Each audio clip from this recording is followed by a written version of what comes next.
રૂપિયો તો કુળને કલંક લાગત હાય હાય હારી જાત સારી જિંદગાની में एक तो हमारी परंपरा टूटा કે કોઈ દી અમે આપ્યું નથી આ માથે જતા મારા કુળને દાગ લાગી જાય એની વાત નથી પણ જે જગતના ચોકમાં આપે છે એની વાતો કાયમના માટે જગતના ચોકમાં રહે છે એની એટલા માટે આપણી સાહિત્યનો સવૈયો છે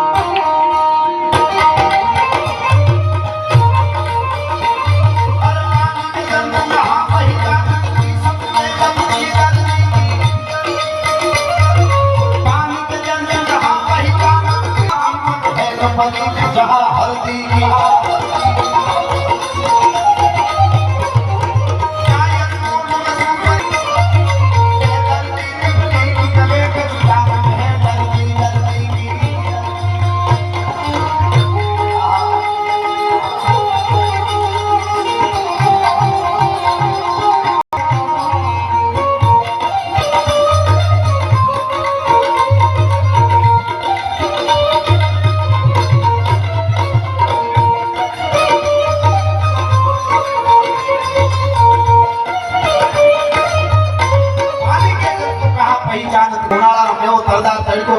પાણીમાં રહેવાવાળા માછલાને જનાવરો હોય એને ખબર ન હોય એ તો રેગિસ્તાનની ધરતીમાં દોઢ મણના વેપન ઉપાડી ના બોર્ડર ઉપર જે સૈનિકો ઊભા હોય ને એને ખબર હોય કે તાપ કેવો પડે છે તો પાણી કે જંતુ કહા પહેચાનત ગ્રીષ્મ કે તપતી કરી દી કી કેસરી કી કરી હું કહા કિંમત હે પરીખ જહાં હળદી કી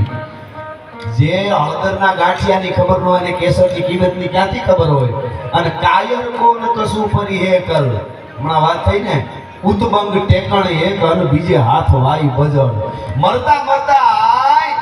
ઈ નાજા ખાચરને ખબર પડી કે આ કે મારો તોડો ન કાઢી જાય હજી મારે મારું શરીર બીજું કામ ભલે ન કરે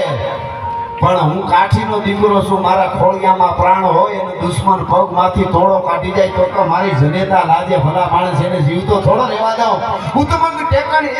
એક હાથેથી માથાને ટેકવી જાય આ ડુંગરે આહા અને બીજે હાથ વાઈ બજળ તરવાર બીજા તે ઘા કર્યો કવિ જેણે જેણે હાચવા ટાણા એના ઇતિહાસ લખાણા ટાણું હાચવી દેવાની કિંમત છે ટાણે જે નીકળી જાય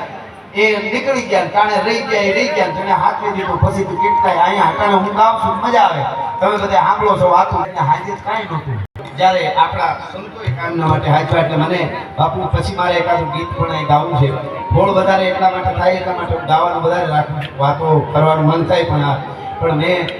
ગઈ સાલની પણ એને આગલી સાલે લગભગ હું બોલ્યું તો અહીંયા ગઈ સાલ નહોતો બોલ્યું પણ આ વખતે પાછો મને આમ વાંચવાનું એકચ્યુઅલી મારું ભણતર થોડુંક ઊંચું એટલે વાંચીને મને બહુ અઘરું તો પડી જાય પણ મને ખાસ હાથુમાં પણ મને ભલામણ કરી આજે એમના અનિવાર્ય કારણોસર નથી અહીંયા પણ અમારે દજાળાની બધી વાતો અમે ફરી હોય તે કરતા હોય અને એટલે આ મારો મેં છંદ લખેલો અને એ છંદ મારે અહીંયા થોડો હામો રાખીને એકચ્યુઅલી હું ધીરે ધીરે ડિજિટલ થતો જાઉં છું આવું બધું રાખી આમ મજા આવે આમ કરીને આ બોલું કામમાં આવી જાય આમ ઉપયોગ કરવો જોઈએ ને આ વિજ્ઞાને દીધું છે વિજ્ઞાનમાંથી જ વિજ્ઞાન છે બાપુ આપણામાંથી જ બધું છે પણ થાય છે મૂળો ખાઈ પાછું આવે ને આપણે પાસે બધું હતું આપણે આકાશવાણીના બધું છે જ ને મહાભારતના યુદ્ધમાં હથિયારો બધા જે હતા એ બધું અત્યારે મિસાઇલો એ બધું તેથી હતું પણ એને કેટલો ઉપયોગ કરવો એ વિવેક છે માનવ આ પૃથ્વીના ગોળા ઉપર માનવ જીવનને કાયમના માટે માનવ એટલે દરેક જીવનને જીવતું રહેવા દેવું હોય છે તો વૈદિક પરંપરા પ્રમાણે આજ છૂટો રહેવાનું નકર કઈ માછડો હેઠો આવે દિવસ યુદ્ધના મેદાનમાં કપાઈ જાય માથું કપાઈ જાય યુદ્ધના મેદાનમાં સુરવીરો લડતા હતા આજે ખરપિયો જરાક લાગી ગયો હોય તો ખેડૂતને તો ટીટીનસનું ધનુરનું ઇન્જેક્શન લેવું પડે ખબર નથી પડતી કઈ બાજુ જાય છે પણ એ પરંપરા આપણી છે એટલા માટે હું આ એક મેં છંદ લખેલો બે ત્રણ કડી હું એથી ગાવાની કોશિશ કરું એટલા માટે Yeah.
ઉતરી અને દાદર મેપે જડાધર જી શીર પર સ્નેહે ધરી અને એના અવિરત ધોધ અહીંયા વડા પીરાણા વસે ધર ધર ધજાળા ધામને લો મેવ લાગુ રાખશે. અને બીજી કડી છે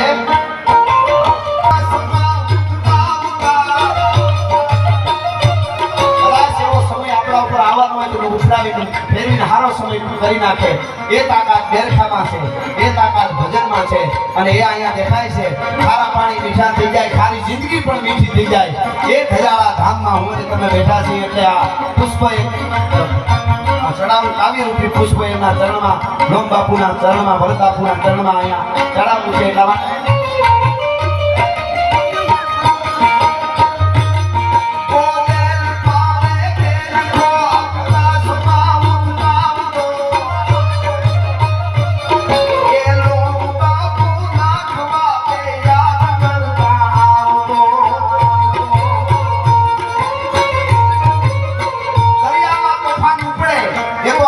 સિનેમા કાયમ કેટલા તોફાનો ઉપડે છે. ઈ લોટને શાંત કરવા માટે કોક દી ધજાળાની ધજાની સામે મીટ માંડી અને અવાજ કરજો કે લોમ બાપુ બહાર આ સંસાર સાગરમાં મારું જહાજ તોફાને ચડ્યું છે, આને હવે ઉગારી લેજે. અને એ ઉગારવા માટે આવે એટલા માટે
મને ગમતું ગીત